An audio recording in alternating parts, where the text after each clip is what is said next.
5 claps now. My union representative was not notified. Listen, you tell that son of a bitch he can grieve me.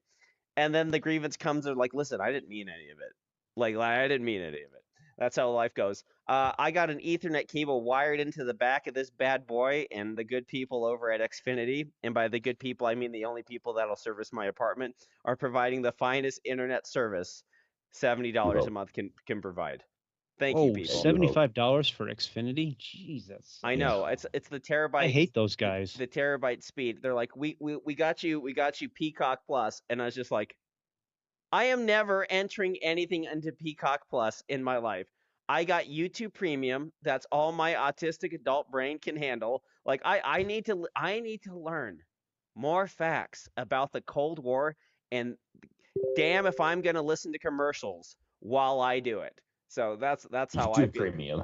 Yeah, on YouTube. Yeah, YouTube Premium is a gift. Like when you like granted, like they bent my arm hard enough with because they went from like you watch a 30-minute video, one commercial break, and then they're like, listen. Wait a minute. You watch commercials on YouTube? Hold on a second, Robert. Hold on. I can use Brave and get out of it, but I don't watch it that often on this thing. So when I watch it on my phone and I'm using the YouTube app, you want to participate, you want to be in the comments, but the main thing is for the PS5. Like there's no getting around the commercials on the PS5 on the big screen. And I was getting a commercial every 3 minutes. I don't want to hear about another fucking Tide Pod in my life. I don't need to know what's at Target. I don't care. You ate enough Tide Pods, huh? I ate enough Tide. They looped me in with the free trial. It's like, hey, try YouTube Premium free for a month. I was like, all right. Then it ended, and I was like, oh, these ads are terrible. Yeah, it's like you get the ads, and the first one's always free. Yeah. Right. Yeah, I don't watch ads. I've never seen ads on YouTube. I don't know what you guys are talking about. YouTube Premium. Maybe you don't watch YouTube as what much. What YouTube are you logged into, Robert? It's the YouTube that doesn't have ads. I don't know what to tell you. I don't watch. There's no ads on YouTube. If you use it on Brave, you can get away with not watching ads. Like what's Brave is a browser. Brave is a browser that doesn't interact. Like it has its own search engine, so it doesn't really interact with Google. If you go back through the API, that you can actually run a script that'll actually block the ad before it even gets there. Yeah, and you can do that through Safari as well. They're cracking down on that, aren't they? Like I've heard. They tried. Oh, yeah, they're trying. They it didn't work. There's a lot of other people who are trying the other way as well, is what you're saying. Think of it like this. It's like radar detectors. The same company that makes the radar detector also sells the radar. Better technology. The radar defeating. But it's like those guys who did that cannonball run that took that Audi A6, and that thing had they did that cannonball run in 25 hours in that Audi A6, and that thing had that thing was an F-16. It had jammers. We better clap again. My phone fell on my keyboard. All right, that's fine. As long as the main recording's going, we'll clap. Anyways, no, I'll just get it on the back end. 3, 2, 1. Just go. 3, 2, 1. Clap. There you go. Now that's solid for the future. But like those cannonball run guys, I'm not cutting that out. That's leave that shit on in the Patreon. They had that Audi A6, and then they discovered it. They changed the look of it so it looked like a Ford Interceptor, and then they had that thing decked out like there was a radar operator in like the back seat, like literally like jamming radar, and like they had a laser deflector or laser so they couldn't get lased. Because that's how they get you. Because all those cops, they use radar. You can sense the radar. You can defeat the radar. But laser, somebody looks at you through a little scope and fires a laser at you. Toast. It's Done. too late. It's too late. You've been late. You've been shot. And they had that thing all blocked up, so it's pretty interesting. Another piece. All I'm saying is like the cannonball run was a really interesting thing because the times were incredibly awesome, and then COVID hit, and the only good thing that actually came out of COVID was the cannonball run times dropped to a rate that they will never again be beat. No one can. It just won't happen because of no traffic on the roads. No traffic. Like they did it. Nobody wanted to pull them over, and so I mean, and it's crazy because you saw the times. I can't remember, but they're like the times, and then COVID hits, and it's just like bam, they dropped. They were able to drop. These are all like the nitrous motorcycles that are going coast to coast in 22 hours. No, Audis, Mercedes, those. I mean, the German cars seem to be the best cars for running high speeds. Yeah. And if you figure me you're about it, baby. averaging about Tell me 110 about it. to do it, and they're putting big High old speeds for long periods of time. yeah, I mean, because the Germans are great at making automobiles that The can whole just back sit seat's full of comfortably. fuel. Well, that's But, yeah, like no, you get literally the they'd in the trunk of it, they'd put like a 45 something gallon 75 tank in the back of it, and it was cool. like, and then you have it big enough to accommodate all the equipment, and then you have a guy in the back seat. So like they're doing like 4-hour, 8-hour shifts. Like you want somebody who's pretty fresh when your average speed is 112 miles. Your average speed is 112 miles an hour. Respecter is high. Dude. You know what? Yeah. It's just like I was driving with somebody and like some motorcycles came zooming by us, and they're like, "Oh my gosh, like I don't like when people do that." I was like, "Nah, I love it. I love it." Like a well executed maneuver right in front of me. I'm like, rock on, bros. Especially when you don't have time to react, you're like, okay, well that happened, right? I didn't have to like think like, should I do something? No. It's just over. They It's zoom over. by me. Those guys are living life. Those guys are on the edge. This is America. These guys are like the one thing. The funniest thing is like I love watching the motorcycles run from cops videos because the cops can't do anything. They can't do anything. They pull guys over and being like, I had a blue one run from me last week. Was that you? And the guy's just like, no, that wasn't me. I don't know anybody with a blue bike. Well, let's see. cut- They have a cut, they have a license plate. Okay, yeah, we'll just let them go, and then we'll go to their house. Yeah, so it's like when they're in running mode, they just kind of go like with the license plate, and then when they're not, they have it done. And the guy was like the cop, and his face is all blurred. He goes, "Did you run for me last week? You had a blue bike?" And he goes, "No, sir." And then it instantly cuts to the flashback of him running from a cop. Yeah. Felipe taught us how you use a T-shirt over the license plate, and I ran into Felipe at the state building last week. He was putting together furniture on the 4th floor or something. Oh, cool. And Steve was there. Anyways, welcome to the PARAcast. I'm your host, Tomas the Boss Hernandez, joining you from in front of the bed tent. Hold on a second. What happened to the bed tent? Was there a hurricane or something? No, it's the bed's not made, and so I just dropped it. I don't want to show you guys my mess. Hold on a second. Let me get some cologne on just so I'm fresh. Was that some Axe body spray? No, baby, only the When was the last time No, you it's more showered, upscale Tom? than And what's Axe. up with this mustache? Well, I wouldn't say that I'm growing a beard because I'm incapable of growing a beard. I'm not shaving, and so I just kind of like it got kind of long, and then I trimmed it up. He's on month 3. Yeah, I'm shitty looking. I kind of hit it, but like when everyone, he was able to successfully put like free candy on the side of his brand new van in the time that it's taken to get this much. white. Actually, Are you showering? Are you still showering? What's your shower schedule? my shower schedule is once daily, and then sometimes I have the hot bath. Like I have a hot bath, kind of relax me. I put a little Epsom salt in there, stay fresh. I'm nasal rinsing Are you now. still male? I'm still male, mostly. And you're taking hot baths. Hot bath. with Well, Epsom salt. listen. Sorry, just checking. It's the only body I get to look at naked. Let me have my fun. Anyways, so Tom, yeah. we're gonna get you the internet. he can't afford that. I think he He's has paying for YouTube Premium. I'm paying for YouTube Premium. I can't do it. I'm already bumping off of the Joneses Wi-Fi next door. Like what am I gonna do? Anyways, hold on a second. I have some lines for everybody. We'll just pass them. Anyway, where's What kind of lines? Take a hit, pass it down. take He was it, just pass talking down. about only seeing one body naked. He's going anywhere. He can go. Right? I'll take anything. He's volunteering for everything, and he's volunteered for the most important mission ever: catching the Hamburglar, dead or alive. It's Steve Koski. Yeah, that damn hamburger. That guy's been around since I was a kid.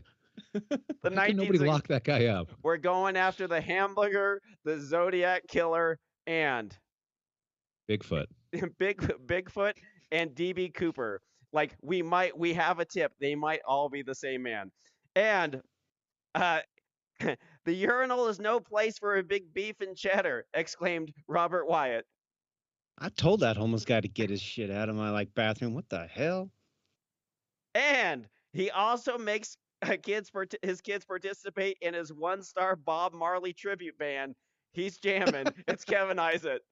Hey, they got to carry their weight. All right. Trying to get another tax write-off somewhere. There's videos of Kevin turning around and freaking out on his son. On tempo. This this is what we want. And then he turns around. I did have a freak out at Barry's with him. Robert, it may have been your stage actually. So after, like, his finger was totally in the trigger guard, manipulating the slide and stuff, and I walked up to him afterwards, like, out of earshot already. I'm like, "You're disqualified." His eyes got really big.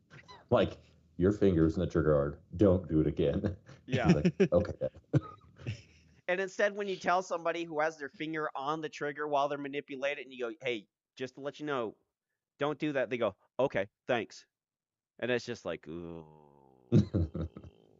I saved you. You're not sir. the boss of me. You're not the boss. He didn't look me, at you and mister. say, like, "Hey, I didn't break Robert's rule. What do you want?" Yeah. Well, at least that's kind of gone away as Robert has experienced people shooting themselves.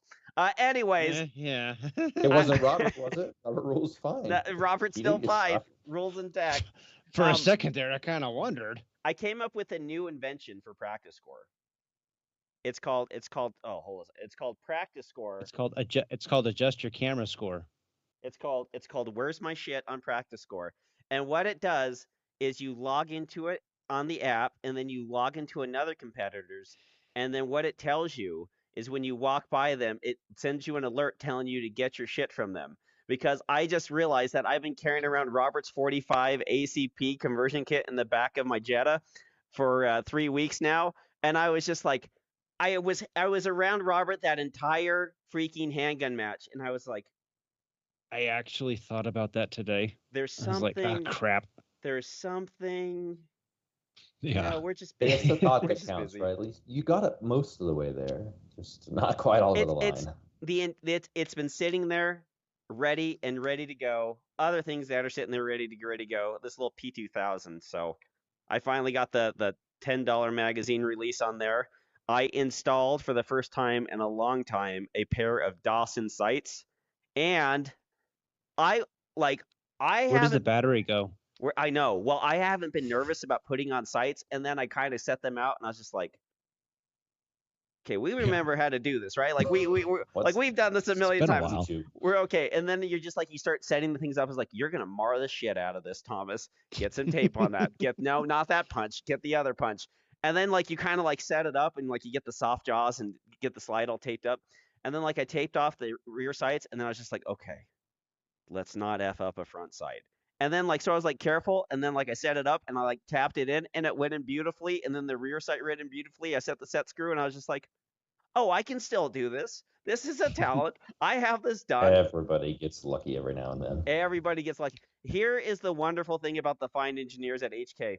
The factory sights are steel sights, but they are hollow on the inside, so they compress. And when you tap them out, they tap out beautifully, and they tap in beautifully if you ever need it. Now, you sons of bitches over at Springfield Armory, if anyone use buys a 50-ton hydraulic press to put their sights in.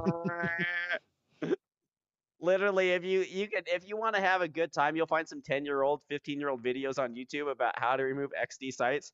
And there's one of them that has a mechanic that has a pneumatic press, a pneumatic drill, who's like kneeling on it, like bramp, bramp, bramp, and bouncing and chattering the shit. Like, if you want to see chatter marks from stuff being hit on the side of a slide, new gun owners and XD owners, you'll see them.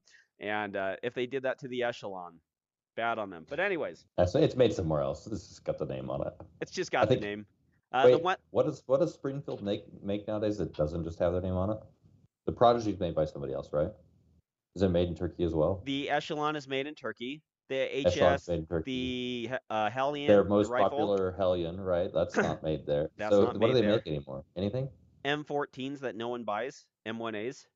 1911s. They don't even need to work. People just buy them. I went down to some of that 1911 line is dolled out. Their Springfield Armory Saint is made by BCM.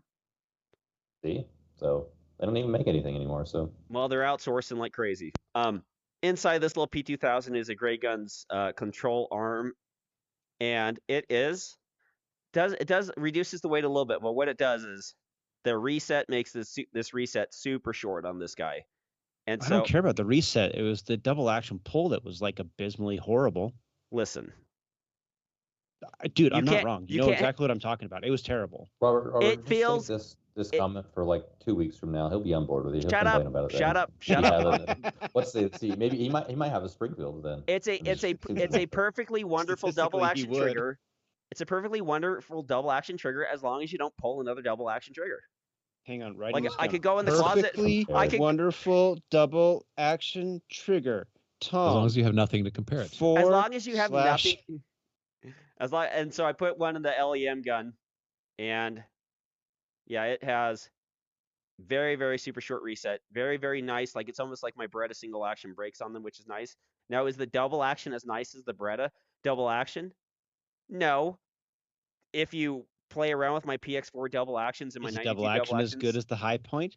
No. No, but listen. It's only one shot, okay? It's the one shot and it's the least important shot and it doesn't matter. The bullet You goes just where you cook want that to. off into the berm. It's fine. Yeah, the old just make sure it's at least 3 yards in front of you on the draw. Bam, bam, bam, bam, bam, bam. Then it's okay. It was That's right. somewhere near possibly a target. Anyways, Steve is with us.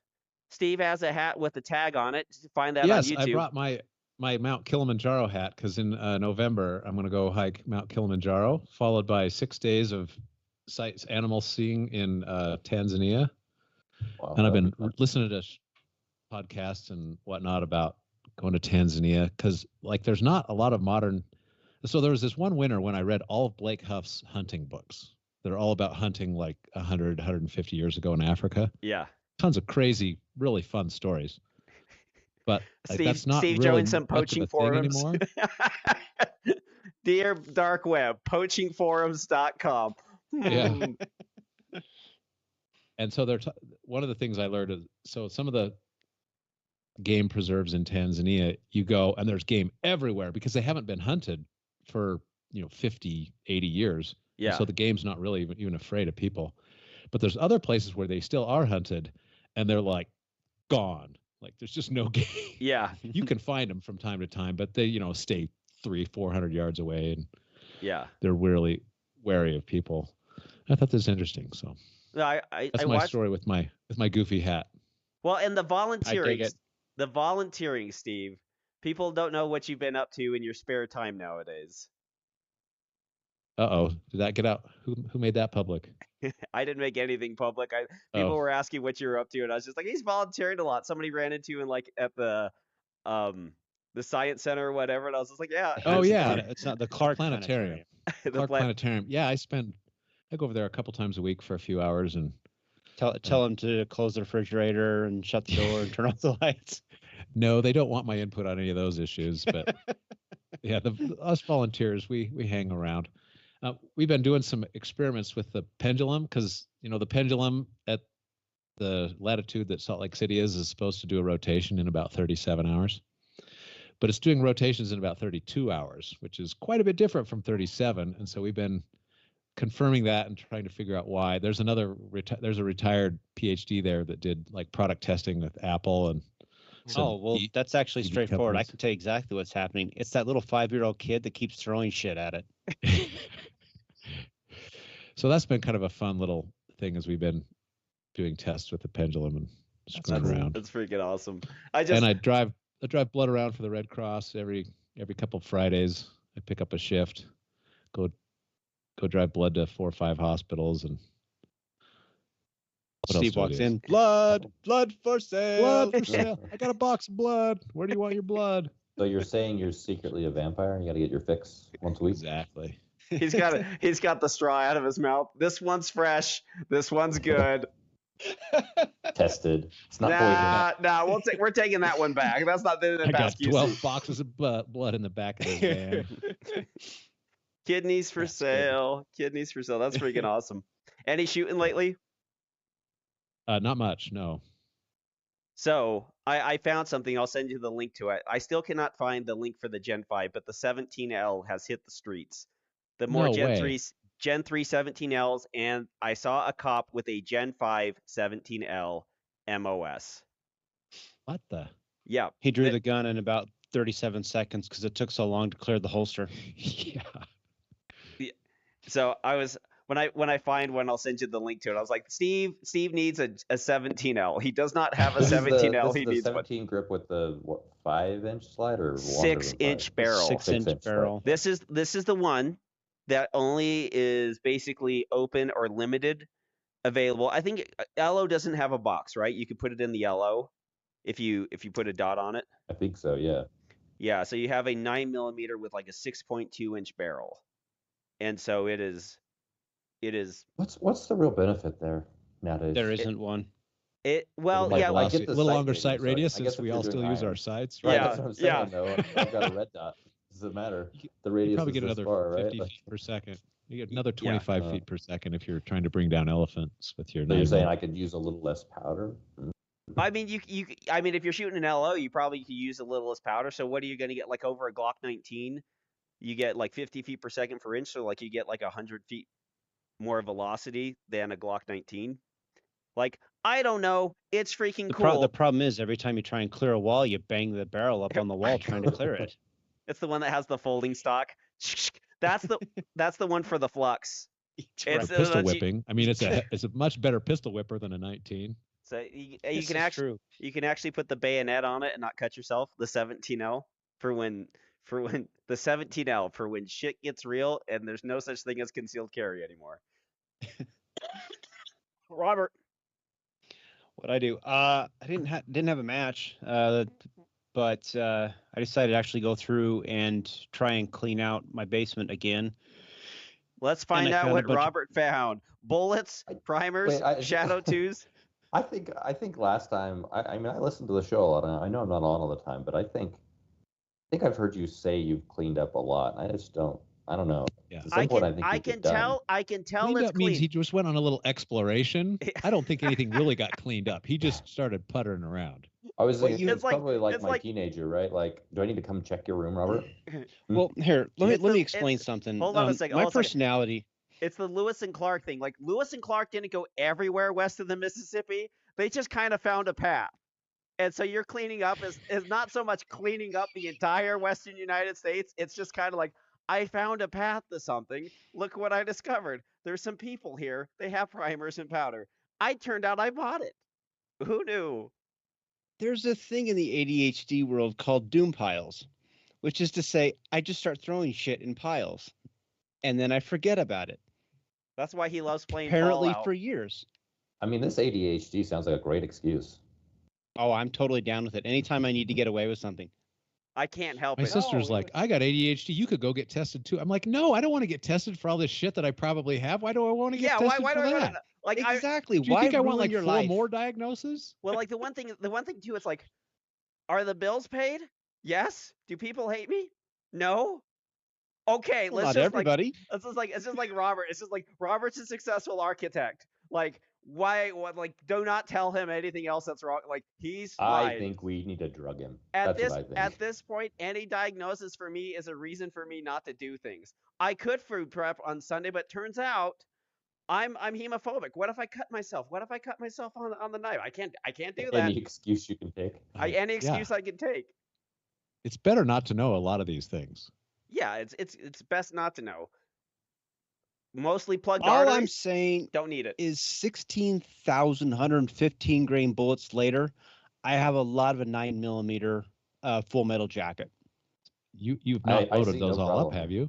No, Oh. that's just the projectiles. You just How found do you? them. How Nice. do you, I've looked 16,000, at that's a five. decent I, haul. I looked at 5,000 bullets before, bullet? and that's Well- called a tripping Are hazard. they unlabeled? They're unlabeled No, at this point. Are they right? in socks? No, they're in boxes. But the problem was, like, I was trying to clean up the room. I got this all figured out. I know what I did because I was trying to clean up the room because G-Min was coming to stay. And so I was in a rush and I just started shoving stuff into a corner, but I had all these boxes and they were only boxes about like this big. And so I just piled them up into the corner. And then I stopped. I didn't really shoot the 115s, and so I didn't think about it. And they just sat there for a long time. And then I was actually trying to find more 9mm cases because I was trying to figure out where I put the other bucket of 9mm. And so I was pulling all the old buckets out. And in the process, I opened up and I pulled enough out. And then I saw all these piled up boxes. and there was 16 of them, and it was like 1,000. I got a problem. It was a glorious day. I do say That's a great find. The background. I brought them all in. They're all sitting right here now, so I'll know exactly where. I'll know exactly where they are, and it's awesome. I'm okay with it. They were free. I can right? see. Like, I can see the red At this buckets. point, they were free. I mean, it feels like it, right? There's no that bill was paid so long ago that it didn't happen. Past due's Pretty a different much. person. That person I killed in Reno, different guy. Guy who bought that bullets, different guy. That means it's free. I can see the buckets. I can see the buckets back there. I can see the walls look cleaner. I don't know if you rearranged or straightened the pictures. The walls look cleaner. You're ADD might as well I am be a getting my superpower. life in order. Thank you very much. You're getting your hey. There will come a point. Honestly, there will come a point where I stop finding like random shit in my basement. But today is not the day. You need to order well, more, here's right? the thing with Robert. One day Robert will design and build a house that is big enough for all his shit. One day that will happen. He makes enough money. He's got enough talent. He's got enough hookups. He's got enough stuff. One day he will get a house that fits all his stuff. Will it happen before? Robert will never move. I'm here to tell you, the day that we move Robert out of that house is the day we bury him. Yeah, is the day like 6 guys are carrying me in a casket or whatever. Well, the day Robert leaves. It could just be like what was did you guys see the article this week of the gal who had found dynamite in her basement and the police department was like, "Oh, light that off, it's fine." Yeah. So we don't want to haul your stuff out, Robert. So I mean, some of it we will. I will take the bullets for sure. I know is I actually told just store Andrea some dynamite down there. What did they tell her to do with it? They went to go look at it and they went like they went like, we're not touching this. This shit's old. The police took it. No, they did a controlled explosion. They came in and they detonated it. They cleared the area and everything. They didn't just like pick it up and carry it out. It's like it's not gonna explode on its own. Oh, yes, it will. It was it's the old stuff, like the nitroglycerin stuff that is extremely volatile. I mean, crazy, none right? of that, no, none of that was. We used dynamite all the time at the blast furnace at Geneva Steel. I was really surprised. You got to look at the article, but that's what they said. And there's, I think, photos. Like the house is gone, and their neighbors' houses are not gone, but not. If you want, it was in Holiday, and so I know some of the cops there. I'll give you the hookups on who to talk to. I just know that there's a few insurance agents who are sweating bullets, going through the whole thing, going like, "Oh, we're good. Oh yeah, sorry that happened to you, but like, what do you do? You know, not our fault." Yeah. Well, I told Andrea, like, if I ever die, like when I die, I should say, basically, she's probably going to just get in touch with like Lex or something, and he'll go through everything, because I have no idea what's in half this stuff, and she has. And Lex will have the same experience that you had, but to a factor of 10. He's going to be like, "Oh my God, this is the best day ever!" And then Lex goes in and he goes, "That's my Glock." And then Lex keeps going, goes, "That's a photo of my kids." Lex keeps going, No, I that's a human hand. Lex has my more of my stuff. Kit. At this point, when I lose stuff, the first thing I do is I call Lex and say, "Hey, have you seen my drill?" Yeah, I got it over here. Oh, good, because I was going to buy another. I have standing order for all of you. Standing order, if I die, you tell the FBI a plausible story of me confessing to a crime that is mostly popular. And so then I go to you, and you go like, "Oh, what crime could Tom possibly have committed that he would have been in the right age range for?" And then you guys go in there and go like, "I would have given anything in the world if OJ, like in his last dying breath, sends out a tweet, 'I did it.'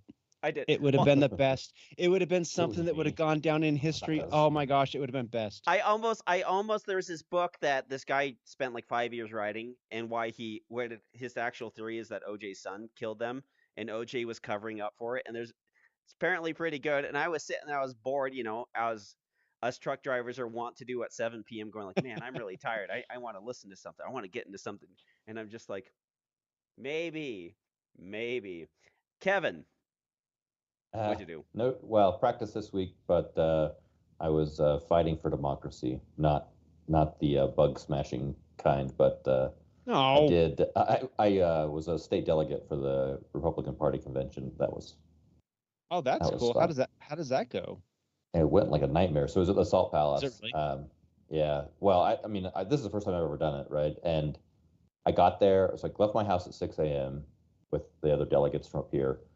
Got there at 7:30. Credentialing took, I don't know, 3 hours or something like that. What is that? Like, What is credentialing?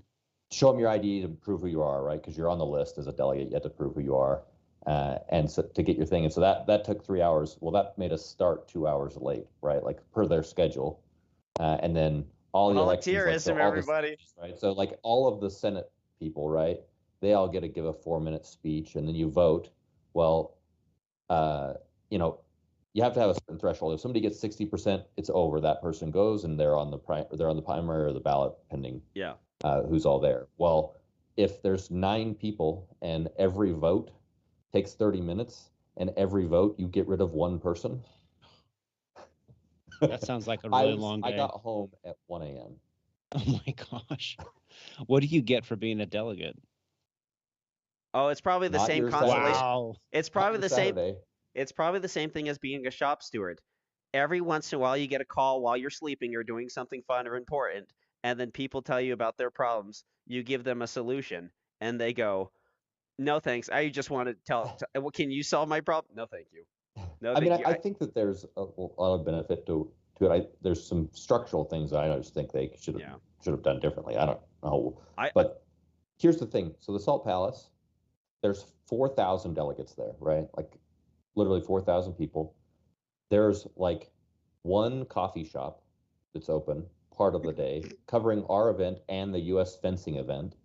There's 2 vending machines. Why didn't you sneak out to the U.S. fencing No, event? Just be like, I gotta use the Salt bathroom. Palace is like a mile by a mile. It's so big. Yeah. So there's the Republican Party provided no drinks for anybody, right? Like some of the candidates giving out water and stuff, but by the time lunch rolls around, I mean, everybody kind of figures they're going to be out of there by 5. That's kind of the normal process. And so they say bring snacks, and like I brought water and stuff, but like by 2 or 3 o'clock, I was out of supplies, and people were going over to the U.S. fencing event because they had a concession stand open, because the South Palace has these things, right? Like they can cater. I'm happy to pay for this stuff. I don't need the Republican Party to pay for it. I'll go buy a water, right? But the coffee shop closed at 2:30, right? So there's nothing. Some people started going over to the U.S. fencing. Well, that's for the fencers only. You still have to pay for it. So they put people from the Salt Palace at the doors, and if you came over with your badge, they wouldn't let you in anymore. So I ended up calling like Grubhub and having them deliver some stuff, and then we had a break because my district didn't have a vote for a couple things, and so it was like an hour and a half. We went over to Crown Burger, had that, but it just seems very ill planned. I don't know. I'm sorry they told you that your Bob Marley cover band could play to get you there, and they didn't. There's complete lies. How dare they do this?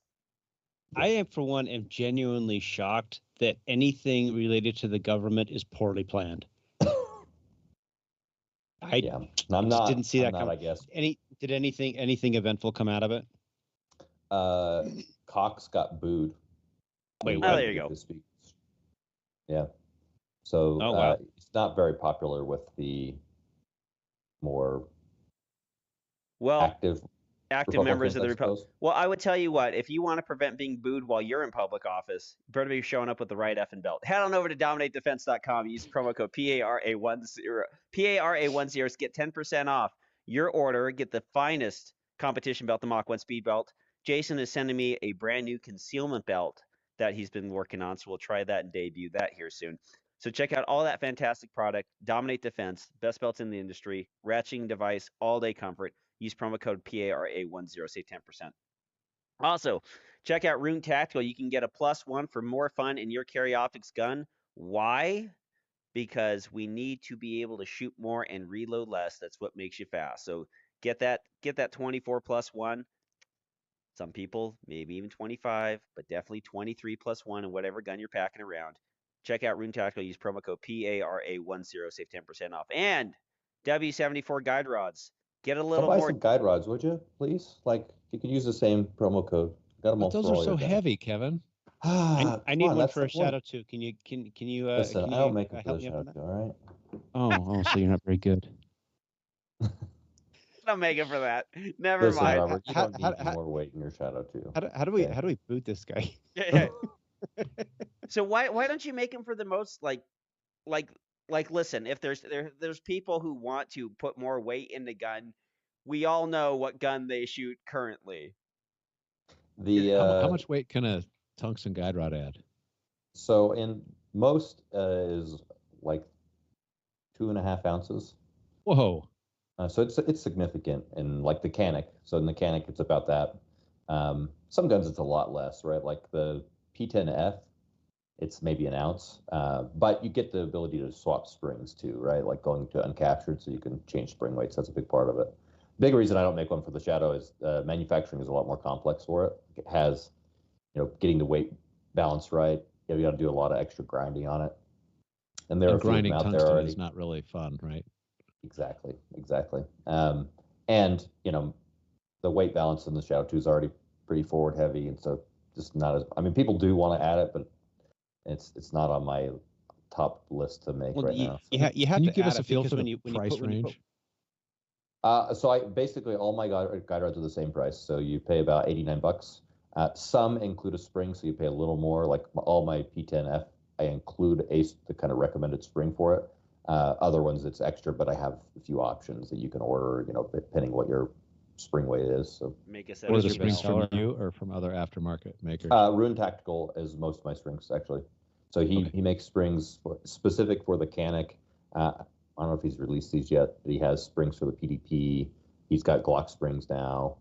So flat wire for Glock, and I think he has flat wire for the PDP as well. Yeah, So it's nice to get the fat guide rods, especially for the Glock, and then you have the fat flat wires to go around it, yep, like because it's either you're running a wolf spring or something else like that. That's a standard coil, and then so you don't get the flat wire. And a flat wire, the recoil impulse on a flat wire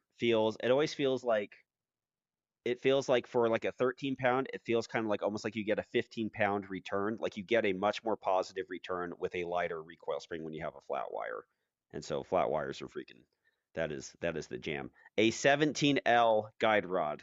If we can't get 4 ounces in that son of a bitch, you ain't doing it. You probably could. yeah. Well, It's let's see. I don't know what's the so It's the probably the loop same as locks. So the Gen 5s 17. are It's just got actually a big pretty spacer. thick, yeah, right? So they're actually pretty thick rods. So I bet I could get probably a because you could over 3 ounce guide rod in that like you could make 17L, it I bet. extend to underneath the barrel because the factory one will Yep. cut off at the bottom, but you can Right. still get them to run underneath the slide till it gets to the end of the barrel because you do that with the 34. Like you have a 17 and then you Yep. have a 34 one that's slightly longer to get Right. more weight Yep. into it. And if we do a 17L, then what we're going to end up is having like 2014 3-gun shotguns. Remember when the 3-gun shotguns had the extended magazine tube? So people will be running Glock 19s with 17L recoil springs to get the weight up, and it'll just look like a red rocket from a dog. Anyway, that's the promo that he wanted.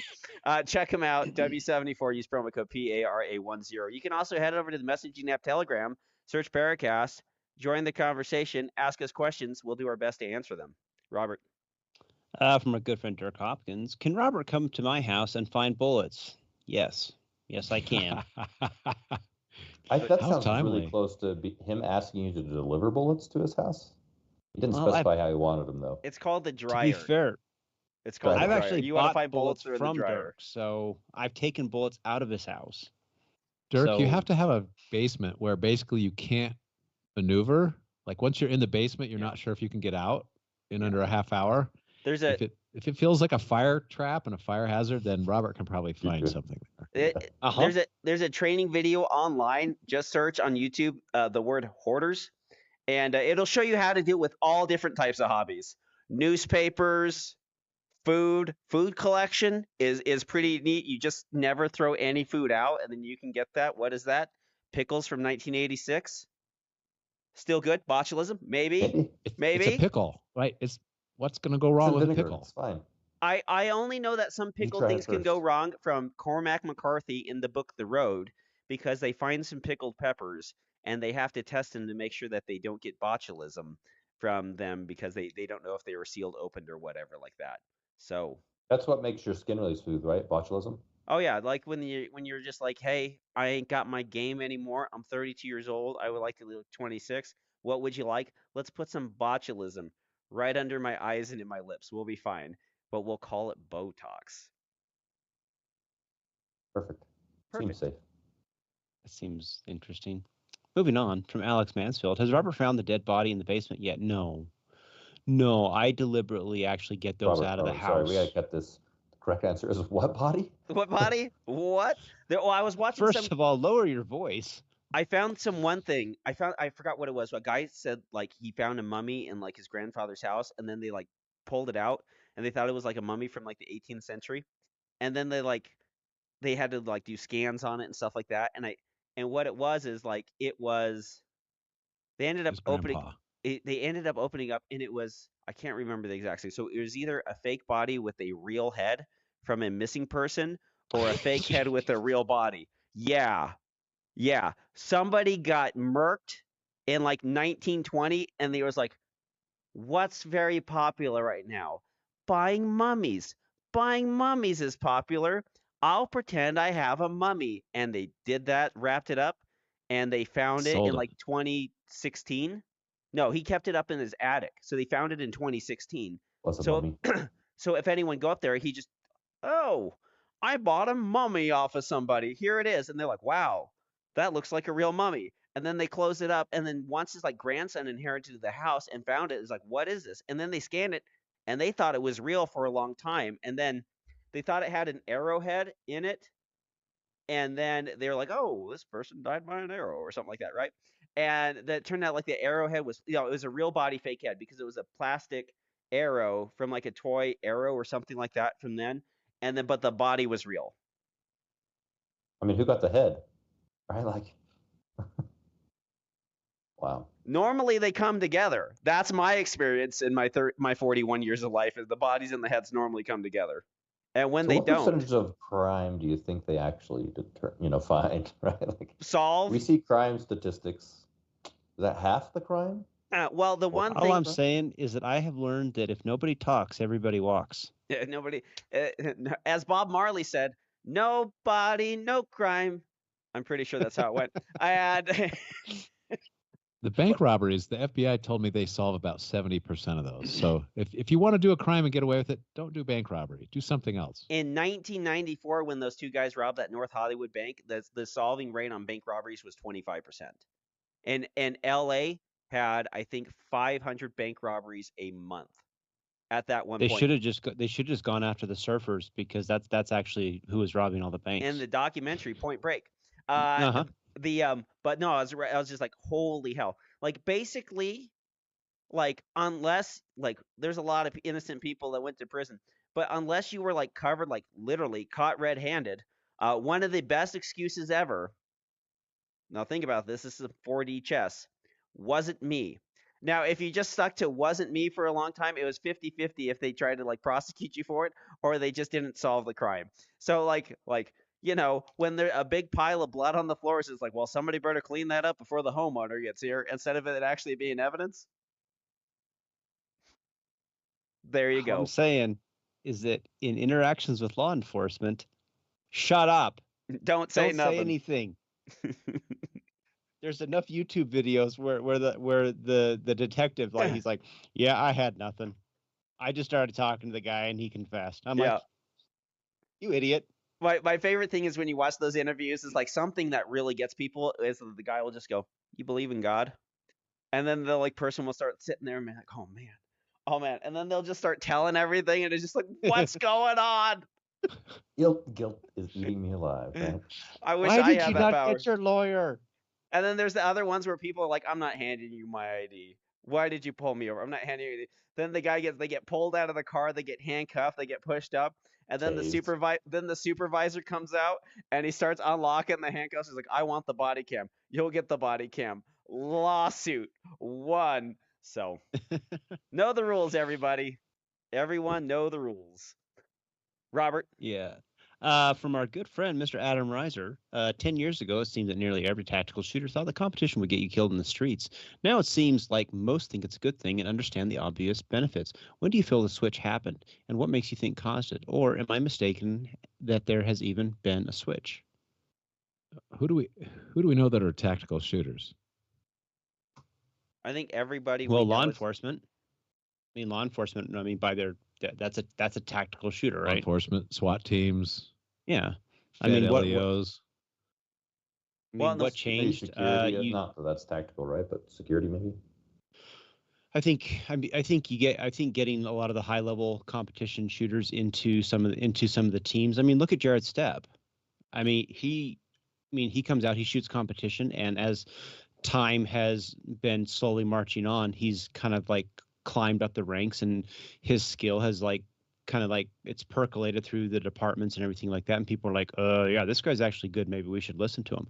And so I suspect that a lot of it is just that, as with everything, a good idea takes a little while to get out into the community, but once it's there, then it exists. Well, and the other part But too you is have people like Frank Proctor, Matt Little, a lot of these high level, like Bob really Vogel's out good there. Yeah. Bob Vogel, Yeah. these SF guys who are special operations, all that sort of things. There's YouTube videos that are showing these guys who functionally they're an appeal to authority, right? But it's a correct appeal to authority, and they're saying, look, competition actually does these things, Well, and even yeah, in that's what I think.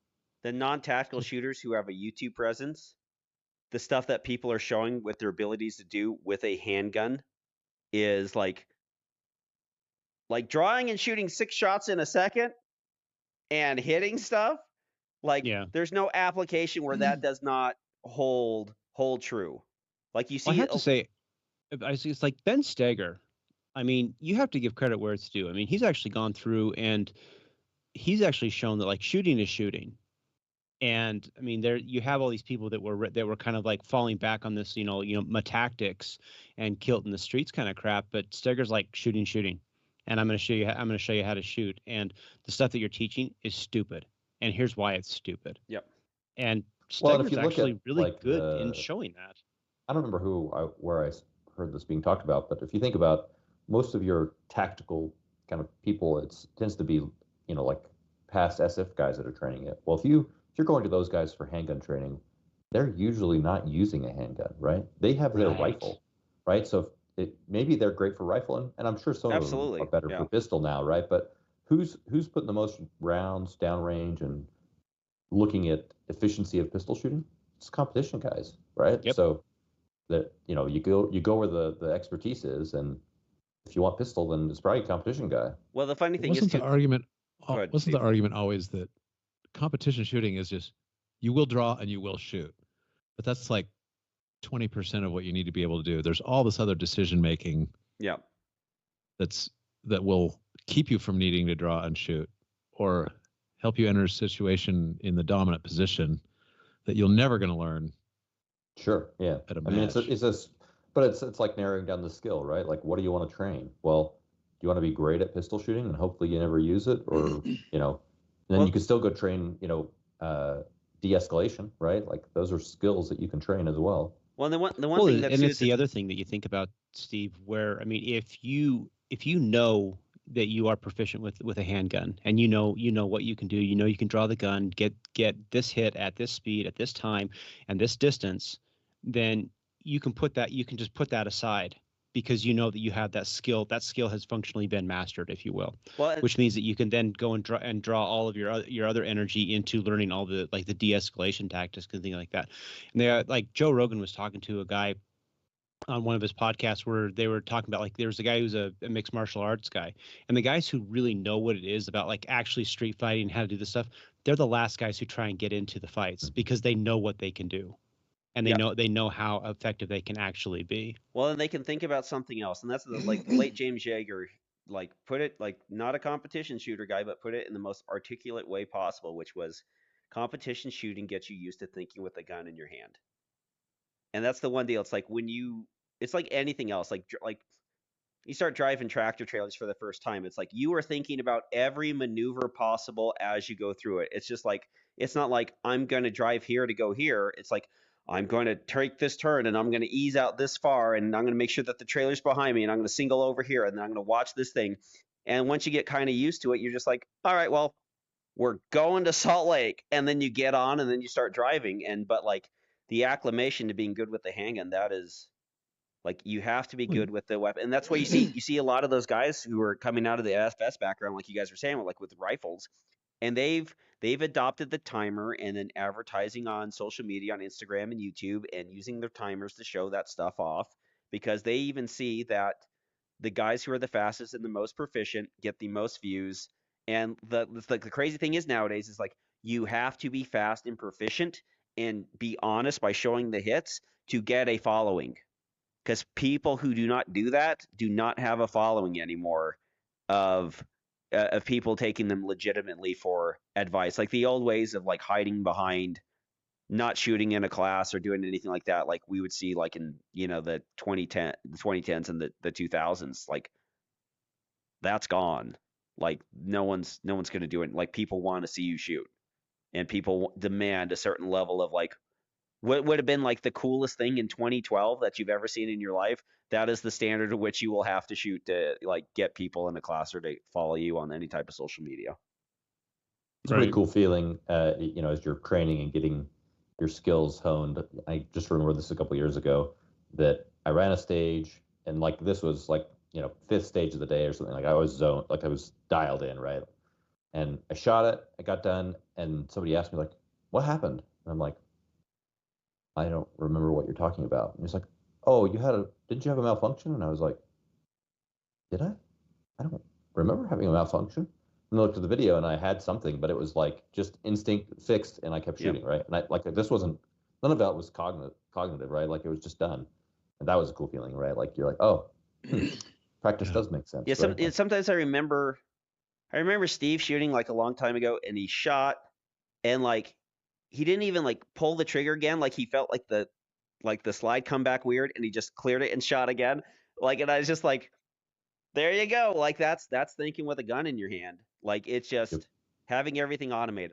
Like learning how to do things while you need to do things, not fun.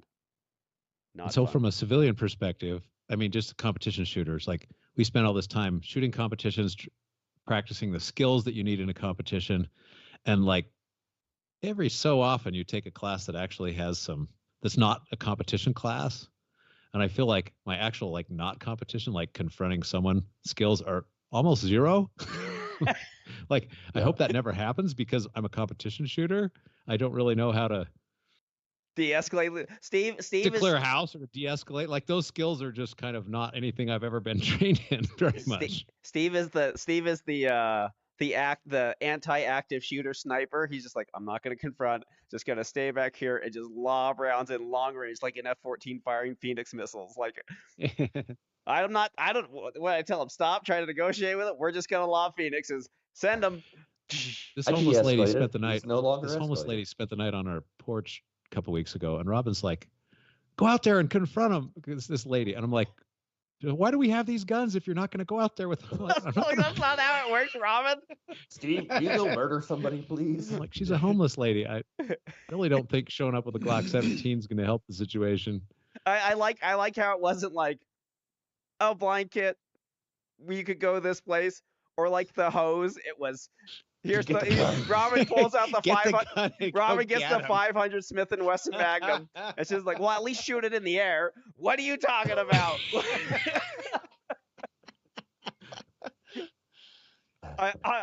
Speaking of like crazy stuff, I saw Mike was watching a video where he likes these science channels where these guys are building it, and this guy builds a rocket and puts Walmart knives, like kitchen knives, all the way around it, and like packs it full of propellant, then sticks a wire because it's so heavy up front to where they want to hit, and they put it on the fridge, and they shot this like 18-pound rocket at 300 miles an hour at a fridge.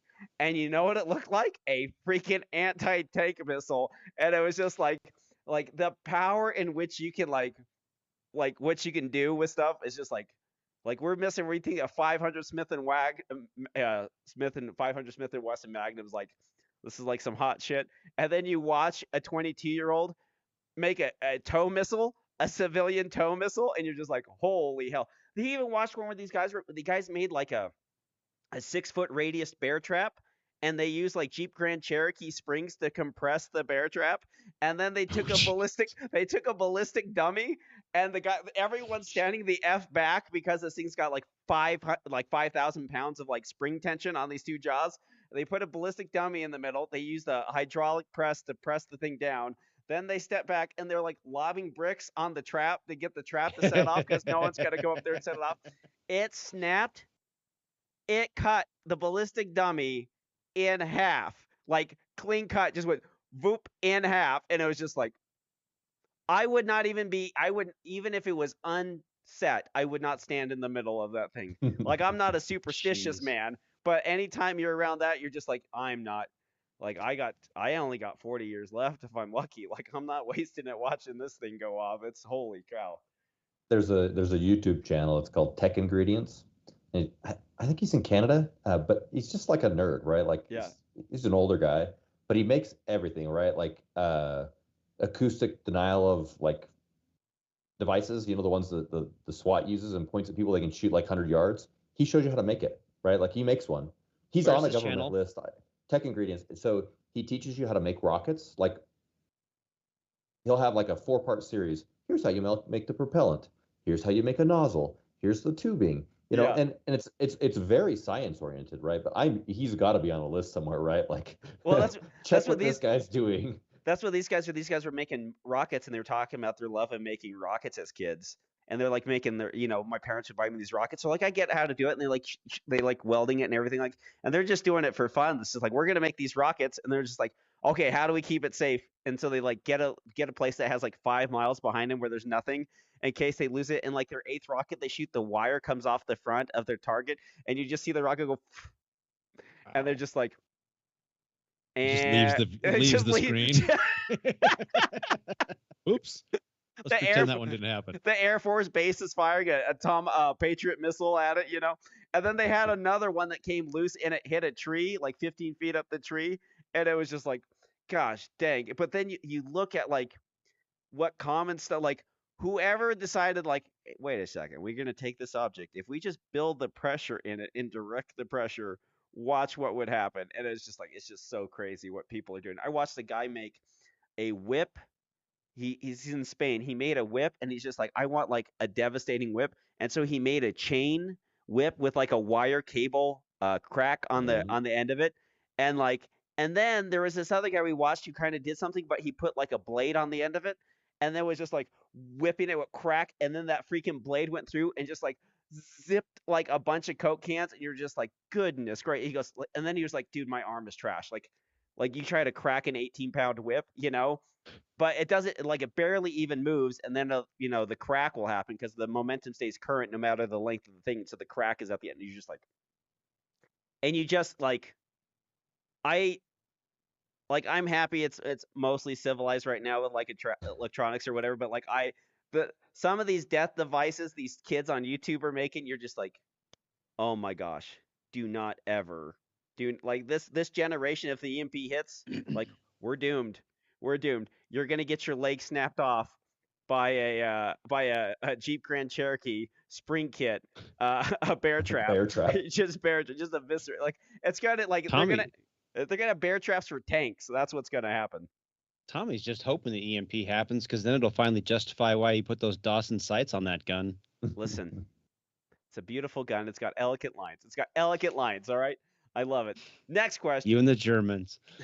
Let's see. Has Robert designed a house for a client with a vault room? Yes. Yes. Actually, we do those quite a lot. Those panic rooms, theaters. We do all kinds of stuff. It's not uncommon. What we don't do is actually label them as such. We usually just call them storage or like holiday storage. We do not advertise, hey, this is going to be a panic room. And it's just a security thing. But you always know what I mean. If you know, right? Because all the walls are all concrete lined, and various things like that. And so we do them. It's not super common, but it certainly isn't uncommon. And so know Spielman, like the Spielman software for police. Logan, Utah guy who made a bunch of money. He's building a mansion by my house that's $18 million is what it's currently at on the market. He's trying to sell it, but wow, the listing, I don't even know the square footage. It's like 3 buildings. It's got a landing strip, but I looked at the listing when I went for sale because I driven by it a few times, and it's kind of behind the mountain. You can't really see, but if you look in there, I can see what looks like to be some concrete coming out of the ground with like air handlers, right? Oh Like yeah, yeah. I'm like, bunker, maybe. Your own. But that it's not doesn't say that in the listing, but I think it's there. No, people do it. I mean, we've put like shooting ranges in people's houses, and so it absolutely happens. But you try and keep it on the down low. It's not something you go readily advertise to folks. I definitely probably would not put the lead poisoning center in my home. Like it's just you leave those indoor ranges nowadays, and you're just like, oh yeah, I'm dying early. I'm dying early. That's what's happening to me. I mean, a lot of the new ones, the air handling is actually remarkably good. There's I mean, no it's not doubt. Doug shooting sports anymore, where you felt like you smoked a pack of cigarettes. Jeez. And half the guys are wearing those full-on respirators. Yeah, it's not this that is probably bad. not a good place to hang out for 400 hours of my life. Yeah. Even at the Armory's actually got extremely good air handlers. And even then, I'm like, I know my lead levels are high, and so it's like, okay, well, what can I do to mitigate it? Well, keep the fans on when you sweep stuff up, stuff like that. But dry sweeping, that's the number one way to get lead in your body is to dry sweep. Like when people start sweeping, I'm like, no, let me leave the room while you dry sweep. I thought it was dropping the sandwich on the floor, picking it up, and eating it. I thought that we was called the that number the one. John Batista maneuver.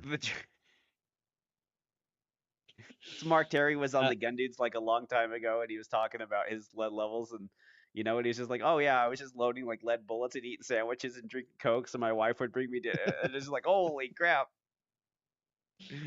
Those were a different time. What are your current goals in shooting?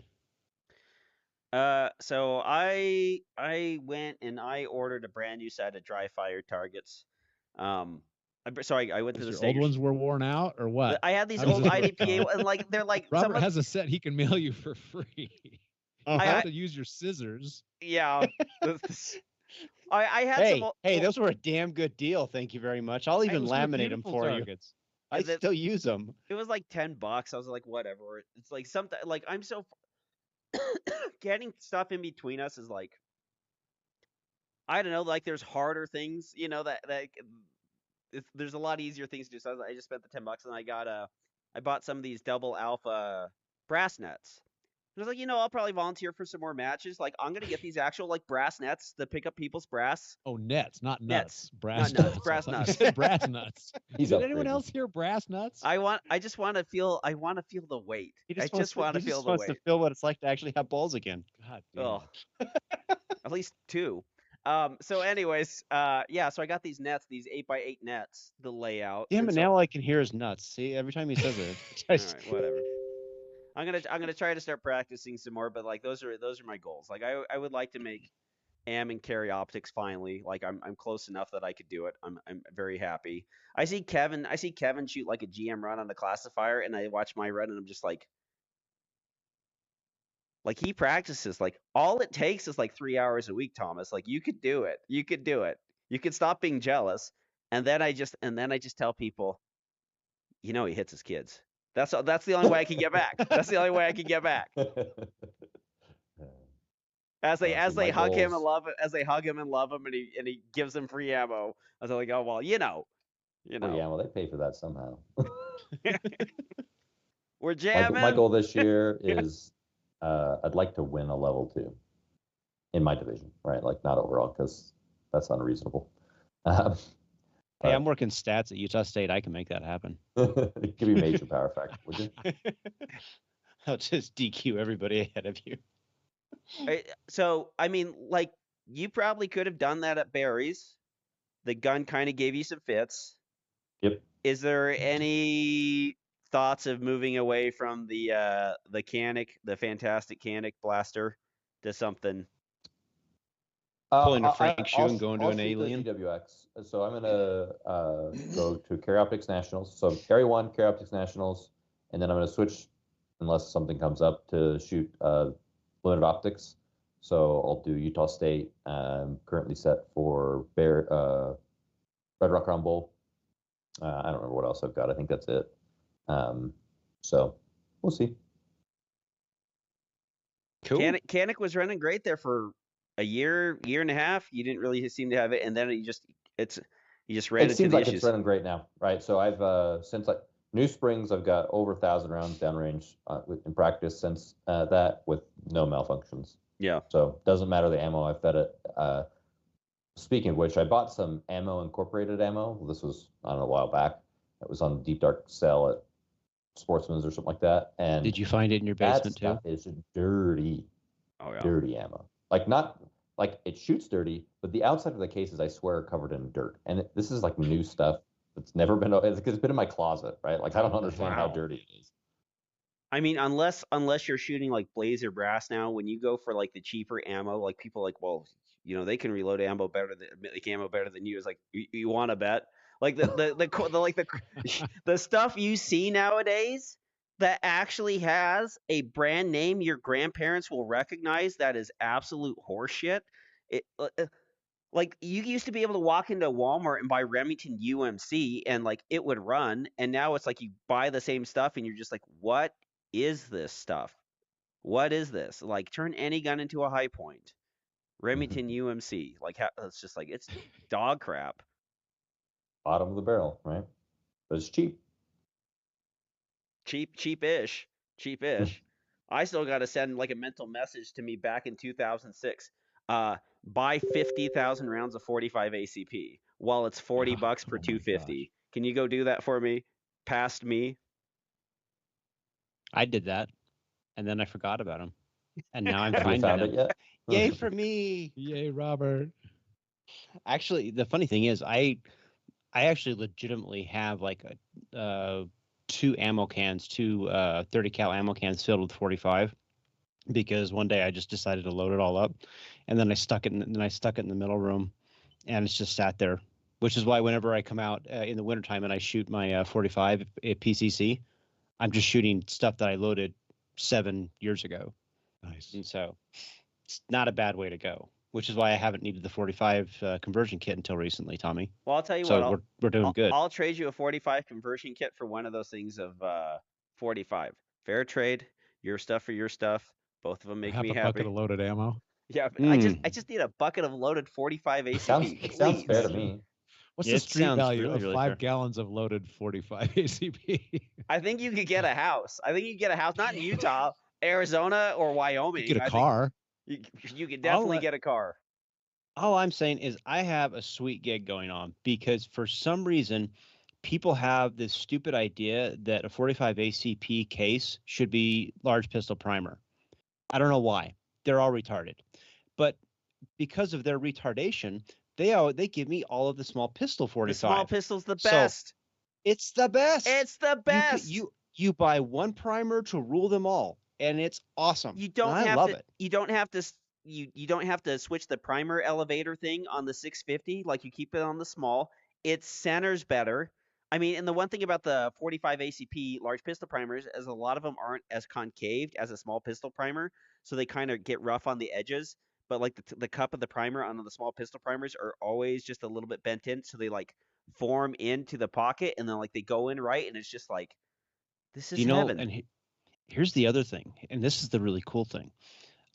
Believe it or not, if you shoot 45 small pistol primer, it comes like free of charge of built-in brass pickup, because people pick up 45 and then they see a small pistol and they're like, hey, this stuff sucks. Let's give it to Robert. Yeah. You just so I get it all back. You just have to sort it. You just have to sort it. Let's find. No, they clean it. They clean it and everything, and it's like better cleaning than I do. And I'm like, this is awesome. I sit there and I look at 38 super cases, and then I like pull them out and I'm like, do I want to do the effort of giving this to Zach? And then I go, no, and I put it on the table and I hit it with a hammer, and then I throw it away. I'm not that big of a dick, but I mean, I like Zach. I just wanted to come shoot again. My generosity with 38 Super Comp is directly proportional to the last time I bailed the fuck out of the case. Like after I bailed the hell out of the case and I pull that out, I'm like, you son of a, and then I throw that on the ground, and the next one that comes by, he's paying for his brother's crime. He's paying for his brother crime. And I line up all the other 38 super cases so they can watch it happen. And then I go, don't you get in that brass hopper. I know you don't believe me, but you can hear the difference. If you take a handful of 9mm and put 138 super in there and you like shake it around your hand, you can hear the difference. It's a noticeable sound. Oh, So you whenever can you also go, hear a single split case in there when you Oh, yeah. there's The something valves. wrong in there. yeah, and so like whenever you go to like actually like put your 9mm cases in a bag to do the lubricate the cases or whatever, shake them around a little bit. You can hear something's off, and then you just look in there a little bit. Oh, there's a 38. Save that for Zach. Save that for Taylor, and then you go and put the rest in. It's easy as can be. The worst thing, honestly, is the 380s. Those just suck because they'll sneak through, and unless you have like that really cool plate that comes with the brass sorters. Yeah. I mean, okay, you'll have to deal with those in your 1050, but that's not that big of a deal. The one thing with the 650 is I always get like, if I do like 1,000 rounds, I get 138 that makes it all the way loaded, And then you take it out and you put it in the chamber checker and it sinks down. Like one time I had one that fell super far down. I'm like, what the F is this? And I couldn't figure it out. And I popped it out and it was a 9x18 Makarov case. I was just like, oh, well, I found one of those. Isn't that interesting? There was a while at the armory, some dude was coming in and he was shooting max, and you're just like, you'd go through and you pick all this stuff up, and then you look at it and you're like, what the hell? Because it's just enough off that you're just like, why are you shooting this gun? Like you're putting brass on the floor that I'm gonna have to pick up and sort. There's me sort this. You're done. I found never come back. I found one Get case out from range. at one time. I don't know where I picked it up or where I saw it. I honest to God find a 9x21. I found a 9x21 case. I have no idea where I found it. Like that's just like Italy, because Italy can't have. There was Mexico somebody or something that was like that. shooting some of the UDPL matches with the 9x21, and there was the Todd Jarrett, the TJs, and I found I don't know 4 or 5 of those things out at the farm once, and I think Steve is the one who told me what the TJ meant. Yeah, you get the odd stuff that comes, and then every now and then you walk and there's like 30 10mm cases or like some 44 mag brass that somebody like left on the ground. You're like, what is wrong with you leaving revolver brass on the ground? Oh yeah, I've got a small bag of 44 mag just for that reason. People they shoot it and then they just like boop, drop it, and I'm like, okay, you obviously don't reload, but you could sell this, but who knows? Too much effort. Let's see. Will Jim Boone win the special election? Yeah. Yep. Seems likely. Yeah. Statistically, he's gonna win that. Yep. Jen's a really good dude, but I think Jim, he's got the name recognition, which is in USPSA really is kind of everything. So, and honestly, God dang it, USPSA desperately needs somebody who actually knows something about business, and Jim Boone kind of fills that role. So business it's not a bad way to go. Backbone, so that's a good start. Yeah. From Sean Edmonds, have you guys discussed the majors that you're shooting this year? No, I'm going to go shoot Andy's match in South Dakota, and then I am going to shoot Utah State, and I got to pay for that. And, you're going to South Dakota? Yeah, I'm going to go up there in May and go do it. Why don't you shoot Area 1? Where's Area 1 at? Should I sign up for Area 1? When is Winnemucca. that? It's the same weekend. What? No, I'll go shoot with Andy. I'll go hang out with Andy. That's because what I want. That's fine. Andy's a good dude, but he's an area director, so we automatically know he's corrupt and he's probably stealing shit. And secondly, it's just going to be a hit factor match, so it's probably going to be Andy's big boys rules of fun and excitement. So the rules book is going to be sketchy. Well, that's fine. I'm going to shoot an HK45. He's got some cool shirts though. I'm going to get +3 base pads for my HK45, and I'm going to shoot major production in a hit factor match. That's what I'm going to do. Guess who's coming home with a trophy, kids? This cat. You better check his rule set, because he's going to listen to this, and then he's going to go and change it and be like, take that, Tommy. Tell you what. In this. Major hit. Matt, someone's going to pick up what you need to do is, if you do go up there, just make sure to take him some whiskey or something, or whatever the hell it is that he drinks, and then he'll change the rules for you. He'll do what we call a Jared step. I need 45 ACP production. That's all I ask for. Let's see, from Chris Meinhardt. What are your thoughts on suppressed pistols? What's the best caliber? Heavy gun versus light gun? Are there any holsters that don't require a flashlight? The best suppressed, bar none, the best suppressed anything is a 22 long rifle suppressor out of a bolt gun. That is the closest thing to Hollywood quiet you can ever get. And I have heard that you could shoot in your backyard and nobody would know. But that's a theoretical. That's a theoretical. The other thing that's kind of neat is center fired 9mm cans shooting 380s. That is also pretty stupid quiet that you can get those to kind of run. And then 45 ACB. Honestly, the hardest ones that seem that you kind of hear that are hard for people to run are 9mm kind of striker fired guns running cans.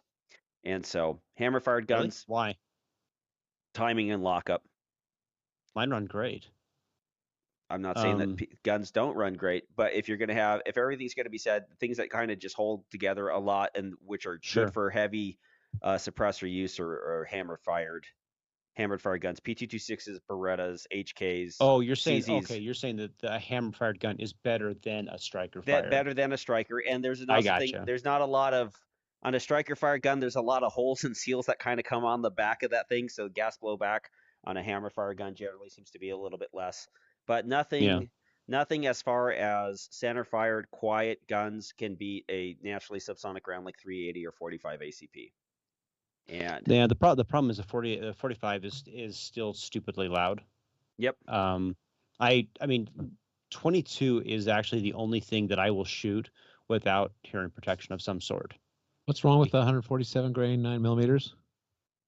They'll work. It's just the platform in which they're being shot out of. It's just kind of like tuning the gun to deal with the blowback and the locking of having something hanging off the barrel and the pressure associated with it.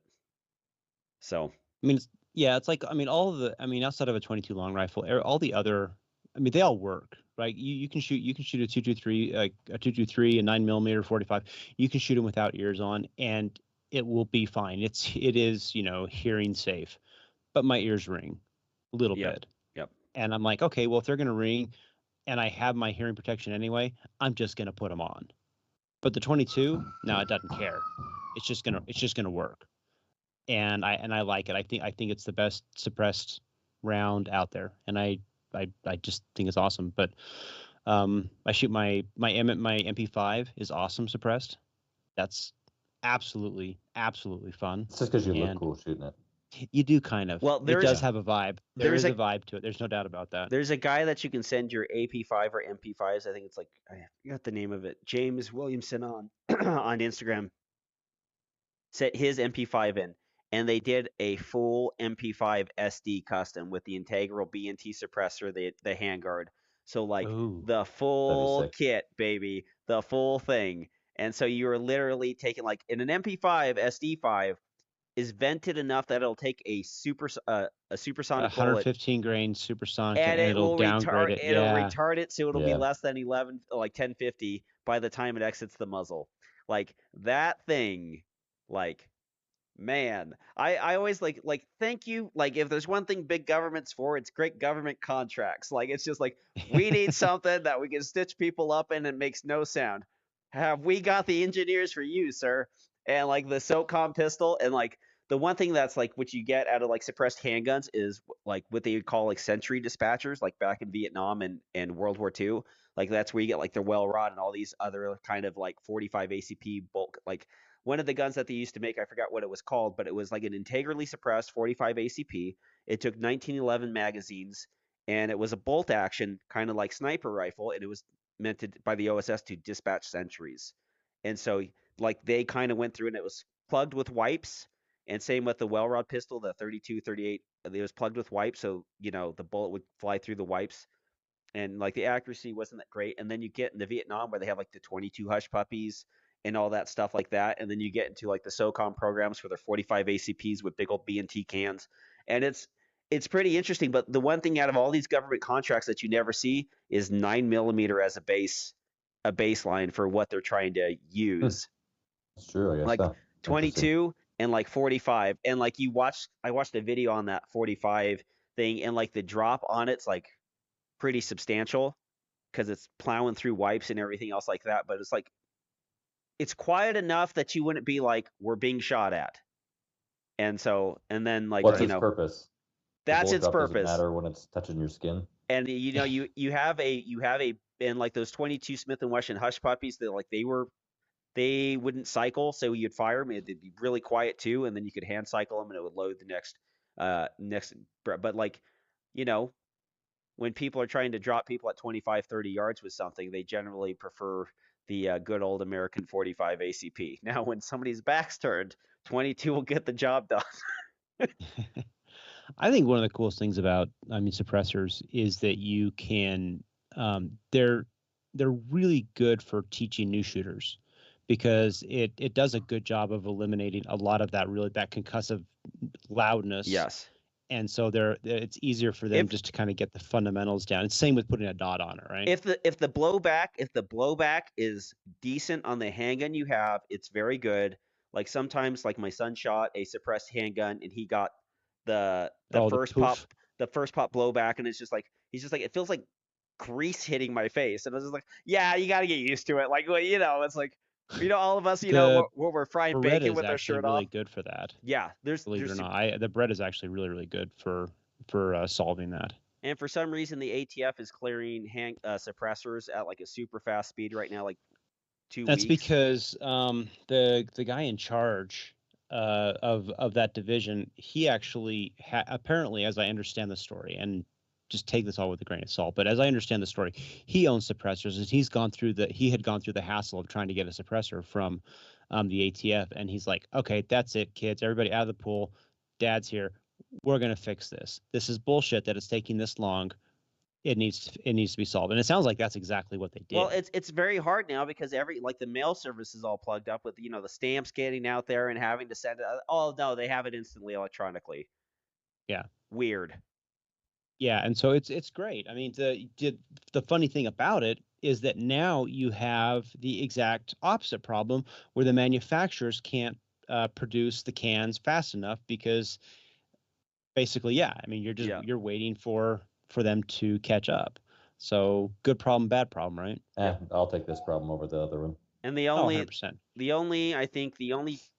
place that really makes decent holsters for can stuff is like T-Rex Arms. You know, they have their sidecar with their SD sidecar, so you can put a suppressor where your spare magazine or tourniquet would go on a holster.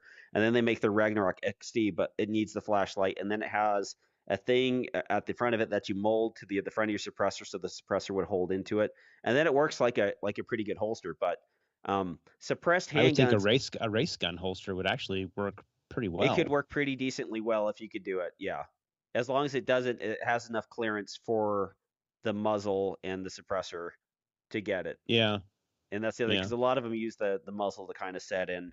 So yeah, there's options for you, but like generally the role of suppressed handguns is they're already in your hand, because well, to be fair, Chris is also in California, so he's boned already. Yeah. You're planning to be quiet, right? Therefore bump in the night, I would like to hear, and I would like everyone else to hear, I would like this to be a shooting in which the only thing that happens is carpet cleaning, or that it's already in your hands. I have to go kill that raccoon in the backyard that's going after my chickens. Yes.